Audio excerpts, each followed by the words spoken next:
Hello there. Welcome back, my friend. Hello, what have we here? Jedi, we've been expecting you. Knew I could count on you. Hello. Welcome to the rebellion. What fun! What is up, everyone? Hybrid Toy Reviews here, and today we are taking a look at the San Diego Comic-Con 2016 exclusive Kylo Ren. This set was a really cool release back in the day.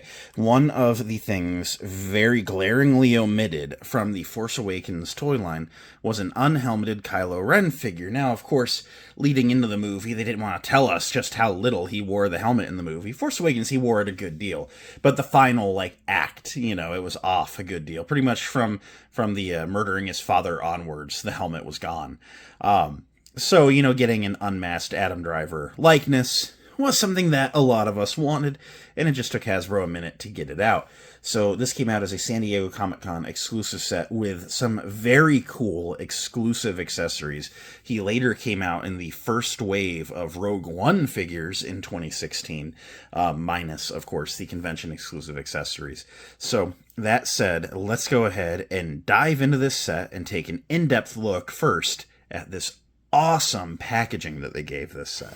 And here's the set in the box, and of course, very initial impression is a look at that beautiful Gregory Titus artwork. Very, very eye-catching. This box, unfortunately, has a couple of scuffs on it, which makes it a prime candidate for opening, but it still shows off the artwork very well.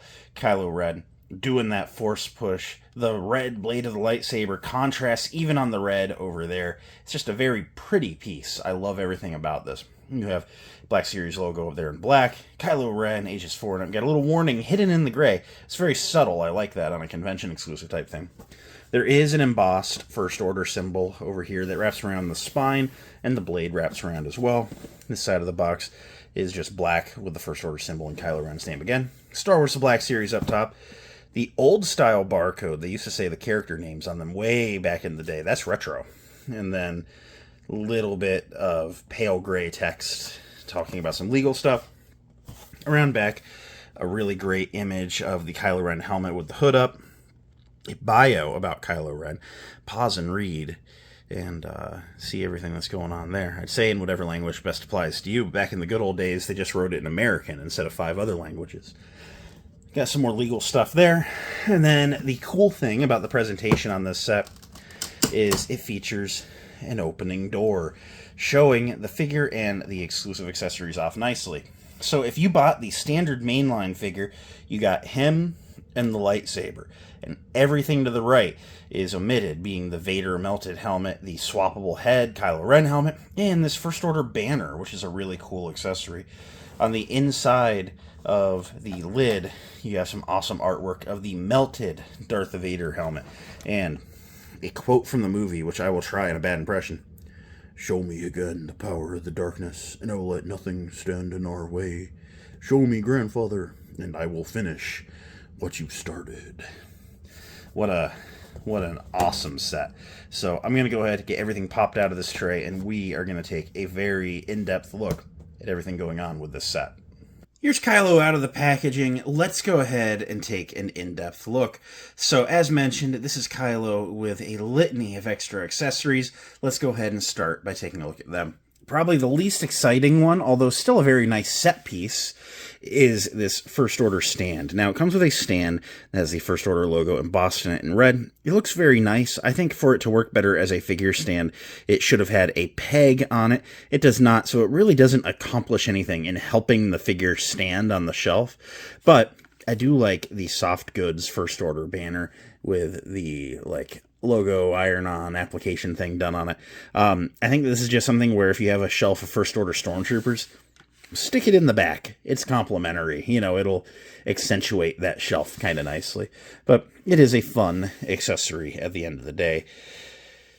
This, ultimately, is what really drew me to the set. This is the melted Darth Vader helmet, as seen in The Force Awakens, and then later on in Rise of Skywalker. I don't think it cameoed in Last Jedi. But this is a very, very well done accessory. It is painted. It is almost like in a dark gray plastic, and then painted with a silver, very heavy dry brush over top of it. It really gives it that molten metal aesthetic that it has in the film. And this helmet is just destroyed as it appeared in the film, of course. All of the just caving in sections of the dome.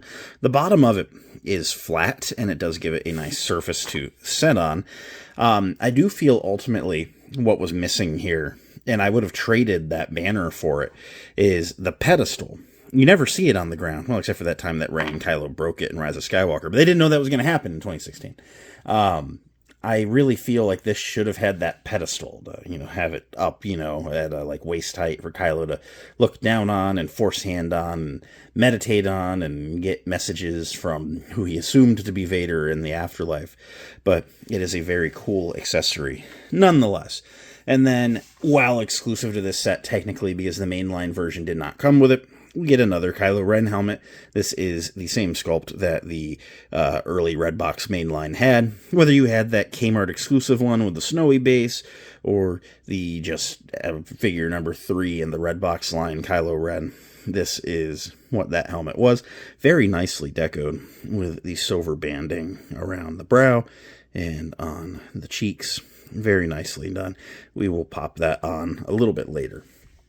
Now, this is essentially from here on going to be a review of the standard release Kylo Ren, because, as mentioned, this did get a standard release. In his hand in the packaging, he is carrying his unlit saber hilt. It is very silver. I really kind of wish they'd gone a little bit more the gunmetal route on this, but it's not bad. I love the painted red wire running down the outside, and then the gold on the tab. Now, the tab sticks out a little bit further than would be true to scale on this prop, and that is because behind this rubber cape, he does have belt storage. You push that big rectangular peg into it, like so. Kylo, at least in this movie, wears his lightsaber a little bit to the back, and it is a nice, secure fit in there. It is very nice.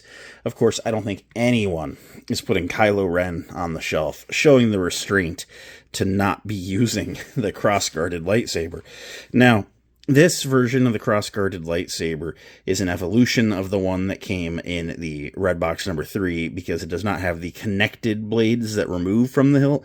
This is just a solid sculpt. These blades do not remove. I believe it to be one of the only lightsabers in the line. I almost said the only lightsaber in the line, but I guess we have that Yoda lightsaber from the Clones of the Republic 2-pack. That has a non-removable blade. The style of Kylo's crossguard lightsaber kind of requires it just be, this type of saber. While I do like the gimmick, this one is a little bit of a darker silver, but still kind of light. It does retain the red wire running down and then the gold on the control box there, but the box does not stick out near as far because why would he wear it lit?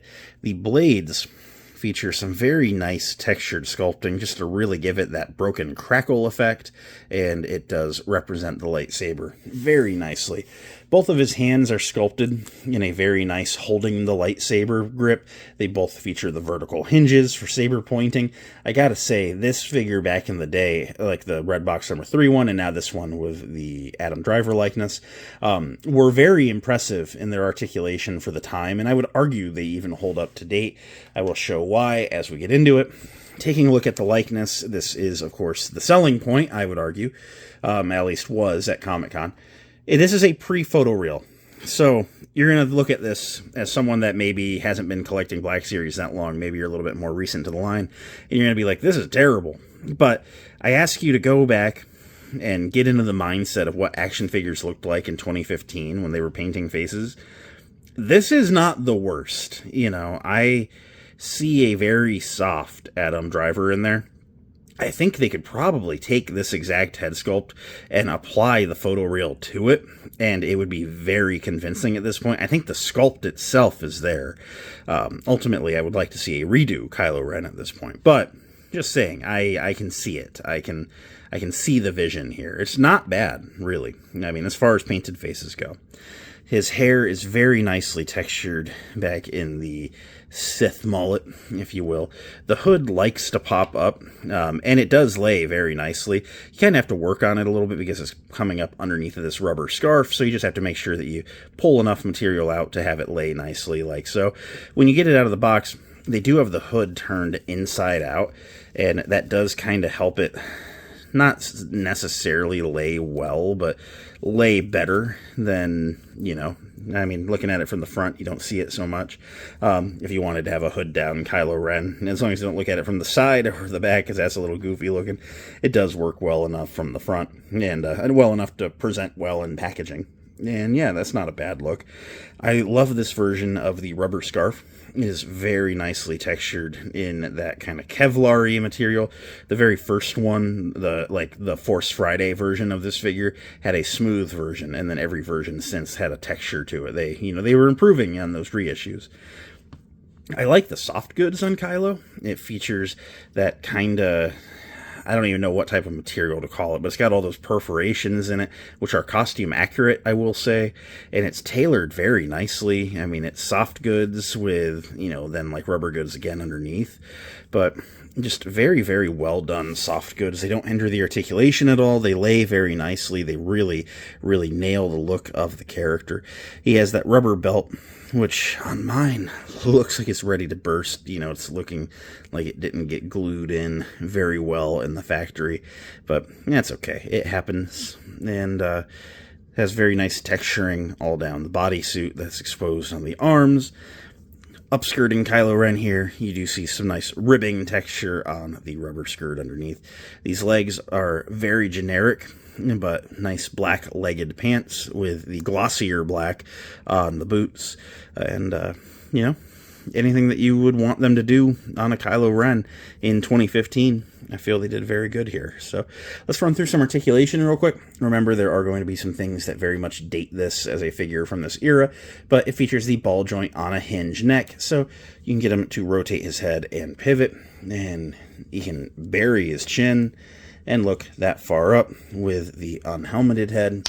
Let's really quick pop the helmet on and just show the comparison there. It does pop over fairly easily. Doesn't really snap when you put the helmeted head on, but it is on.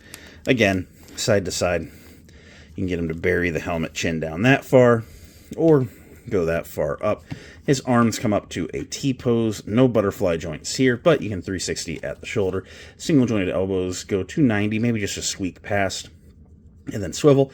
As mentioned, both wrists 360 and are vertical, so you can get him in some very threatening lightsaber pointing poses. Very much like that on this figure. He has a mid-torso ball joint going on in there. Allows you to swivel. It's under the soft goods, so don't get too crazy with it, but you can always position things back correctly afterwards. You can get some side to side in there, and he can crunch pretty decently forward and even a little bit back. How about that? It's better than a lot of modern figures. He can do a pretty alright splits. Some figures have been better, but that's enough. He can kick the legs straight forward, a little bit back. There's an upper thigh rotation buried in there, and while I'm not the biggest fan of it, it is very well hidden, and this figure does feature double pin knees, so it is a requirement for articulation of the leg. And then the feet can point very far down, very far forward, and there's a forward-facing pin for rocker, allowing you to get him standing in some pretty good poses where his feet are spread apart. Just to briefly pop a First Order Stormtrooper in here, most of my First Order stuff right now is temporarily packed up. I am working on a big display that this banner will be a part of, but it is nice getting this banner out on display. It very much complements your First Order shelf, as you can see with this trooper out here. You get Kylo Ren in a kind of bossing troopers around pose, ordering fire, It's just a nice background kind of set piece, if you will. I like it. So at the end of the day, what do I think of this set? I do think it was a really nice San Diego Comic-Con offering. This was one of two offerings, I believe, because I believe the other was the Jyn Erso set. I'm confident that there were those two. I'm trying to remember if there was a third in 2016. I do not believe so. But this set was really cool. It was just nice to kind of get a final big Force Awakens offering. You got to remember, at the time, while some people are like, sequels, ugh, which feel however you want to feel on them, I like them.